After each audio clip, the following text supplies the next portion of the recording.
നമസ്കാരം. ഇതുപോലെ ഇരട്ടപ്പേരുകൾ വീണ് കിട്ടിയിട്ടുള്ള ഒരു മുഖ്യമന്ത്രി കേരള ചരിത്രത്തിൽ ഉണ്ടാവില്ല.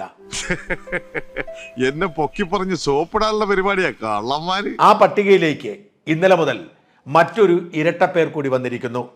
അന്നം മുടക്കി വിജയൻ. നീ എന്തിനാണ് റോട്ടിൽ കൂടെ പോണ ഏണിയൊക്കെ പിടിക്കണത്?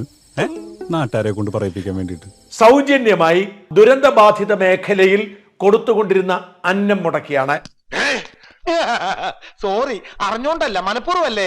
മുഖ്യമന്ത്രിയുടെ നിർദ്ദേശപ്രകാരം ഇവിടേക്ക് യാതൊന്നും കൊണ്ടുവരണ്ട, ഞങ്ങൾ മുഖാന്തരം മാത്രം മതി എന്നാണ് പിണറായി വിജയൻ പറഞ്ഞിരിക്കുന്നത്. അത് പ്രകാരം എല്ലാത്തും പോലീസ് തടയുകയാണ്. എവിടുന്നെങ്കിലും ഒരു വാടക കൊലയാളെ കിട്ടുമോ മാഷെ? അവനെ തട്ടിക്കളയേ നിവർത്തിയുള്ളൂ. അപകട മേഖലയിലേക്ക് സാധനം എത്തിക്കാൻ ആർക്കും അവകാശമില്ല, എല്ലാം മുഖ്യമന്ത്രി ഏൽപ്പിച്ചാൽ മതി എന്ന് പറയാന്ന് പറഞ്ഞു.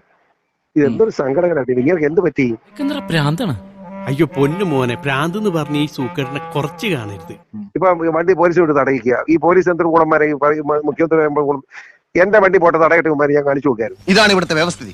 V are living in a very cruel society. നിന്റെ ഒന്നും ഭക്ഷണം കിട്ടിയില്ലെങ്കിൽ ഒരു ചുക്കും സംഭവിക്കില്ല എന്ന് പറഞ്ഞ് അവരോട് ഉടനടി അവസാനിപ്പിച്ചു പോകൂ, അല്ലെങ്കിൽ കേസെടുക്കുമെന്ന് ഭീഷണിപ്പെടുത്തുന്നു. ഒരു തരത്തിലും എന്നെ ജീവിക്കാൻ സമ്മതിക്കില്ലെന്ന് ഉറപ്പിച്ച് തീരുമാനിച്ചിറങ്ങിയിരിക്കുകയാണല്ലേ. നാണമുണ്ടോ മിസ്റ്റർ വിജയൻ നിങ്ങൾക്ക് ഇങ്ങനെ അന്നം മുടക്കാൻ? നിങ്ങൾ എന്തുകൊണ്ടാണ് ഇങ്ങനെ നീചന്മാരായി മാറുന്നത്? ഏത് സ്ഥാപനത്തിനും ചീത്തപ്പേരുണ്ടാക്കാൻ കച്ച കെട്ടി നടക്കുന്ന ചില ചെറ്റകളുണ്ടാവും. ഇവിടെയുണ്ട്. അതാ ഈ അവതാരം.